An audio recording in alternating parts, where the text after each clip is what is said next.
the nutritious foods your diet must include now. Let's discuss the 7 healthiest meals you can consume. The question now is, what constitutes a healthy food? But we also need to look at what meals make us ill in order to determine that. As you may already be aware, insulin is the most common substance that can cause illness. Because your blood sugar is now elevated, eating anything that increases insulin can not only impair your health, but even induce illness. Additionally, eating meals that deplete your nutrition will also make you sick. So, we desire foods that are high in nutrients. Foods that improve nutrient absorption are what we seek. Low carbohydrate is one of the causes. Now, fiber and fat are the 2 things that don't cause an insulin response or trigger insulin, okay? In terms of protein, the insulin response increases with protein leanness. Put another way, whey protein and very low-fat lean protein actually cause an insulin surge on the insulin index when compared to fattier protein. Therefore, if at all possible, we prefer foods to have a higher fat to protein ratio. Nutrient-dense after that in addition to vitamins, minerals, trace minerals, and important fatty acids like omega-3 fatty acids.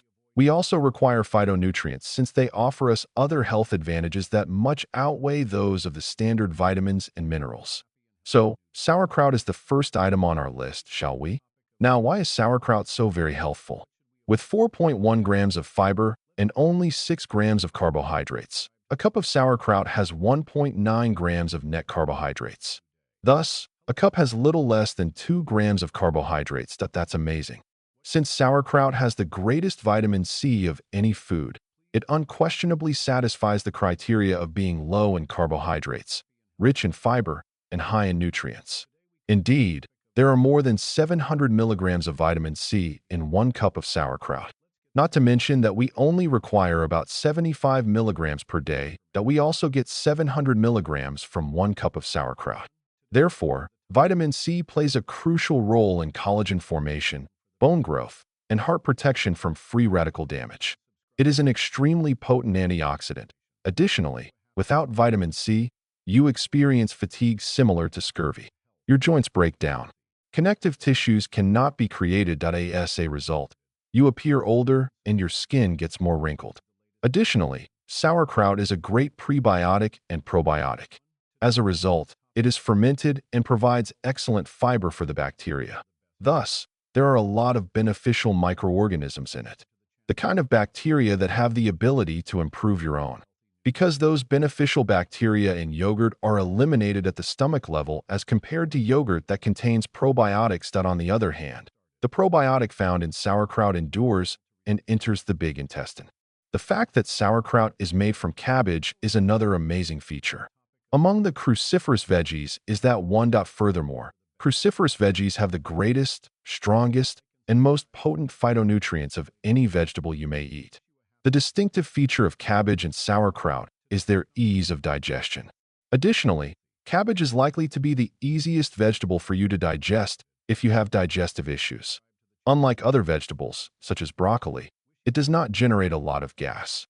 Acetylcholine, which it will raise, will assist your brain and cognitive function, enhance digestive juices, and help you have regular bowel motions. Lactic acid, which is abundant in sauerkraut, is good for your good bacteria but bad for your bad bacteria and pathogens. Therefore, an excess of lactic acid prevents the existence of infections. Additionally, a great source of vitamin K2 is sauerkraut. Bacteria produce K2. Additionally, calcium is kept in the bone, out of the arteries, and out of the joint by vitamin K2, which is also found in certain fats. Finally, sauerkraut has a high vitamin U content. You may be asking yourself, what is vitamin U? At this point, vitamin U is a vitamin that has some very fascinating effects on things like colitis, colon inflammation, and ulcers. I've included a link to additional information about it below.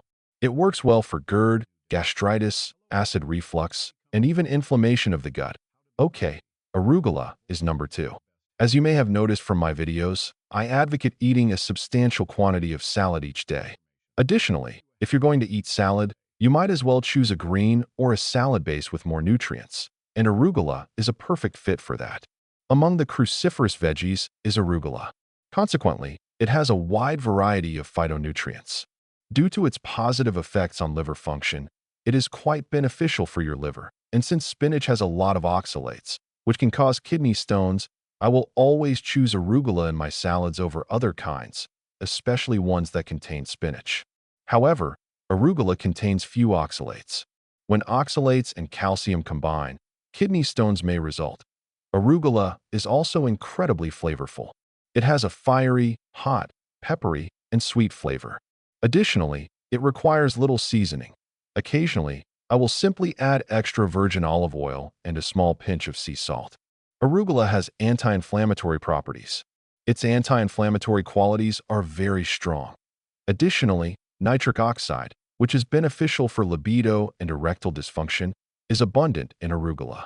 Additionally, it is important for cardiovascular health because it supports the endothelium walls, which are the inner arteries, and because it can cause plaque and clots. Calcium, potassium, folate, magnesium, vitamin C, and vitamin K1 are also abundant in arugula. Finally, arugula has some very strong anti-cancer properties. Okay, salmon is the next item on the menu. It goes without saying that I would always advise obtaining wild-caught salmon and the fattest variety. Additionally, I like to leave the skin on it because there is a significant amount of excess fat directly beneath it. Now, if you're worried about mercury levels, salmon have far lower levels than other fish species and are well below the danger threshold. You should also be aware that salmon is a good source of selenium. Mercury is countered by selenium. You won't be able to absorb mercury if selenium is present. Therefore, you don't need to be concerned about mercury if you plan to eat salmon. Now, salmon has the highest concentration of omega-3 fatty acids of any fish. Additionally, omega-3 fatty acids are excellent for your heart, joints, and brain. Omega-3 has the ability to prevent cancer. Omega-6 fats, which are found in soy, corn, canola, and cottonseed oils, are consumed in excess by the majority of individuals. Additionally, their omega-3 fatty acid content is extremely low. As a result of this imbalance, their bodies experience a great deal of inflammation. Therefore, you should eat foods high in omega-3 fatty acids if you want to systemically maintain very low levels of inflammation. For this reason, I suggest eating salmon at least a couple times a week. At this point, the ratio of fat to protein would be roughly 1 to 2. Although it's ideal to have a higher fat to protein ratio, I place salmon on the list because of its additional health advantages. It's simple to obtain. People will regularly eat it because it tastes delicious as well. Additionally, salmon can always be spiked even further by adding extra fats. In terms of omega-3 fatty acids, for example, if we compare 3 ounces of salmon to something like codfish, we find that the former provides more than 2,000 milligrams of omega-3 fatty acids while the latter only has 171 milligrams. 2,000 to 171 milligrams. Let's see. I believe I'll choose the salmon. Salmon is also rich in calcium, zinc, and potassium. Okay, cod liver is the next item on the list. Take a moment to listen to me before you dismiss cod liver. In general, organ meats are extremely nutrient-dense. The only issue is that most people dislike eating them because they don't taste very nice.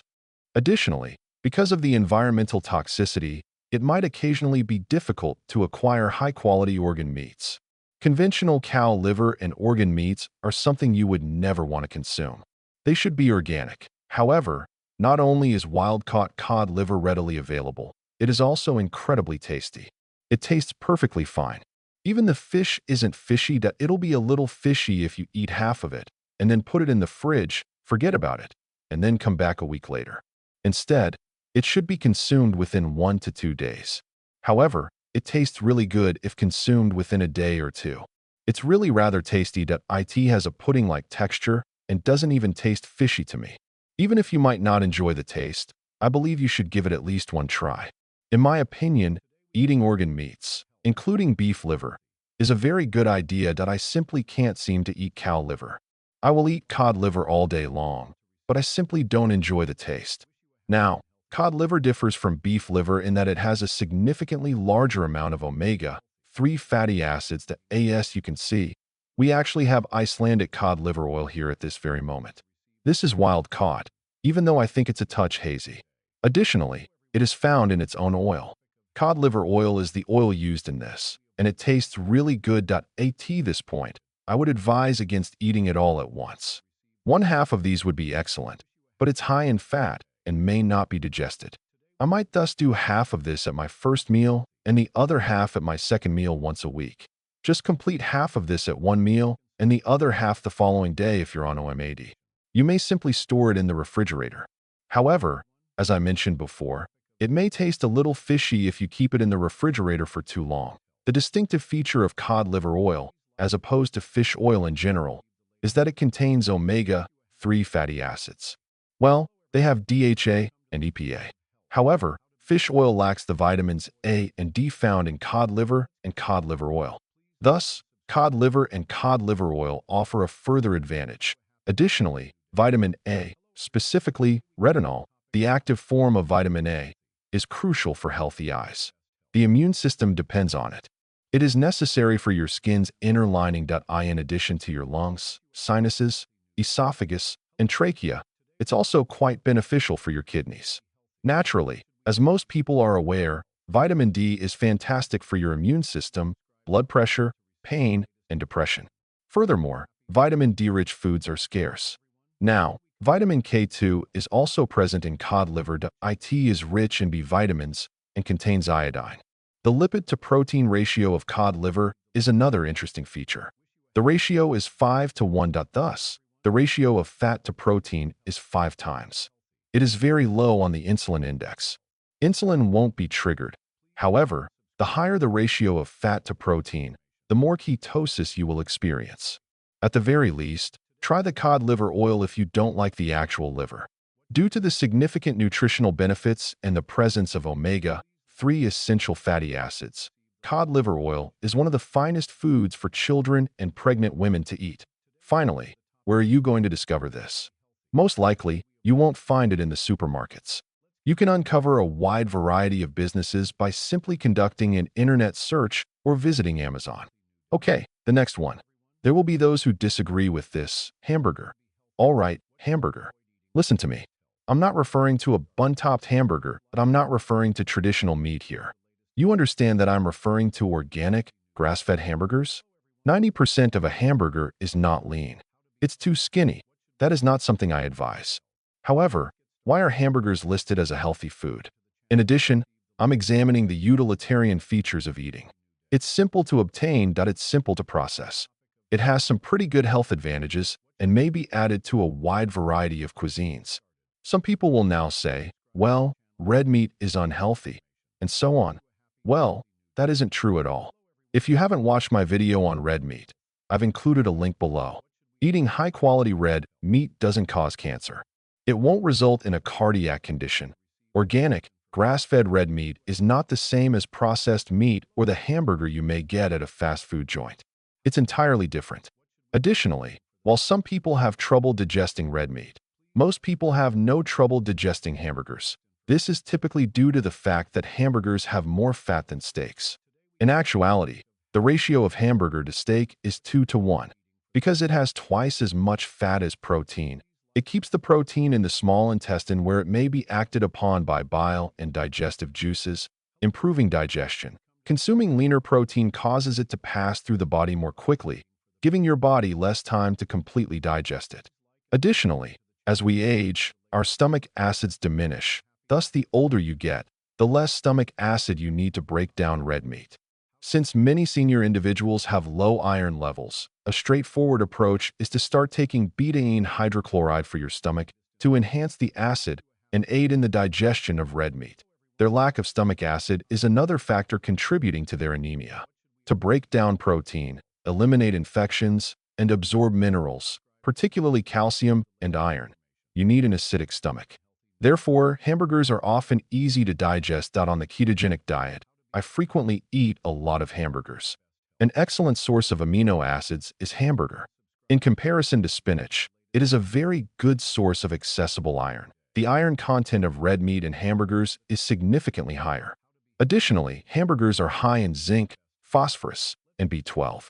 It is a great source of B6, B2, B3, and B5 as well as selenium.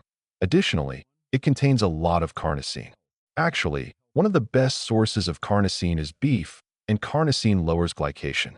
Our bodies naturally produce glycation, which accelerates aging. When a sugar links to a protein or a lipid and causes it to become unavailable, this is known as glycation. Thus, it clogs the body in a way. Additionally, you will experience high levels of glycation if you are eating carbohydrates that contain fat or sugar. Thus, carnosine aids your immune system, reduces inflammation, and inhibits glycation. In addition, hamburgers include a lot of creatine, which enhances exercise endurance and performance, as well as aids in muscle mass and growth. Although there are alternative meats with more fat, such as duck, lamb, and even hog, I chose hamburgers because they are highly useful, accessible, tasty, and packed with health advantages. Okay, so pecans are the next item on the list. I now wanted to choose items from several categories. Given the prevalence of nut consumption, I wanted to discuss which nut is the healthiest and why. Now, pecans have the lowest net carbohydrates of any nut. As you can see, I have my pecans right here. I enjoy eating a handful of them right after a meal because it provides me with a healthy amount of fat and makes me feel really full. A cup of pecans has 14 grams of carbohydrates and about 10 grams of fiber. Thus, for a full cup, we have a net carb of just 4 grams. Now, keep in mind that if you're on keto, you can consume up to 50 grams of carbohydrates. 4 grams is therefore negligible. Additionally, there is a significant amount of fat, roughly 71 grams. Pecans have the lowest net carbohydrate content, but other nuts, such as macadamia nuts and pistachios, have higher fat content. Additionally, the fat-to-protein ratio of nuts is excellent. Protein is like 7 fats to 1. Therefore, that will have an extremely low insulin index. Pecans are a great source of copper and zinc. Copper and zinc are always in equilibrium with one another. Therefore, any food that has both copper and zinc is beneficial. However, pecans are also a great source of vitamin B1. Therefore, you should definitely include pecans in your diet if you are under stress. Of all the nuts, pecans have the fewest oxalates. Once more, kidney stones are created when calcium and oxalates mix. Pecans are also very heart healthy.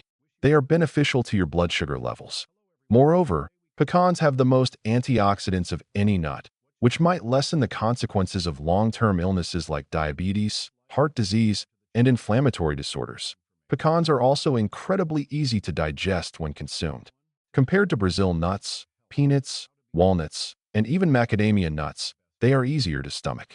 Additionally, I enjoy pecans for their flavor and the fact that they can be used in a variety of keto dessert dishes. And if you want to have a look, I've included some below. Okay, so extra virgin olive oil is the last item on the list. Make sure you have the authentic items that I utilize the genuine material all the way through here. As you can see, there are numerous varieties available for use. You can see that I use this olive oil, though I'm not sure if you can read that I frequently make extensive use of it. Because there are so many various kinds of fake olive oil that blend other oils and are just not the same, olive oil is interesting. If you buy the cheap stuff at different grocery stores, you'll be lucky if you obtain the real thing. There's a little bite to the actual thing. It smells wonderful, like freshly cut grass. It has a peppery taste and causes a slight irritability in the back of your throat. That's one way to tell if something is authentic, but every day I add it to my salad.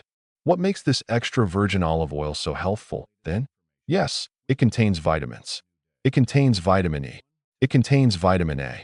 It contains minerals such as potassium and magnesium. Since it is a fat, it will not affect your insulin levels, which is excellent, but it does contain important phytonutrients. It contains phytonutrients that can delay the aging process. You have more time to live. It supports telomeres, which are important because shorter telomeres will shorten your lifespan. It maintains and fixes mitochondria, and in case you didn't know, cancer is a mitochondrial disorder. Additionally, whatever action you take to safeguard, maintain, and repair mitochondria will have anti-cancer effects. Now, olive oil has anti-inflammatory and pain-relieving properties that are on par with, if not better than, those of ibuprofen. I've included a study below for you to review. Additionally, extra virgin olive oil has chemicals that can lower beta amyloids. When you have Alzheimer's, that's the substance that builds up as plaque in your brain. It is therefore very beneficial to the brain, memory, focus, and concentration. Additionally, it has some really amazing antimicrobial, anti-clotting, and retinoprotective properties. To put it another way, it helps the retina of the eye, particularly in people with diabetes, high blood sugar, or high insulin. Extra virgin olive oil contains some phytonutrients that are 20 times more potent than those found in green tea. Therefore, use it liberally on your salad. The fat in the olive oil will help you extract many of the phytonutrients. Okay, so those are the 7 healthiest foods. Now that you know what to eat, let's watch this video to learn what not to eat. Take a look.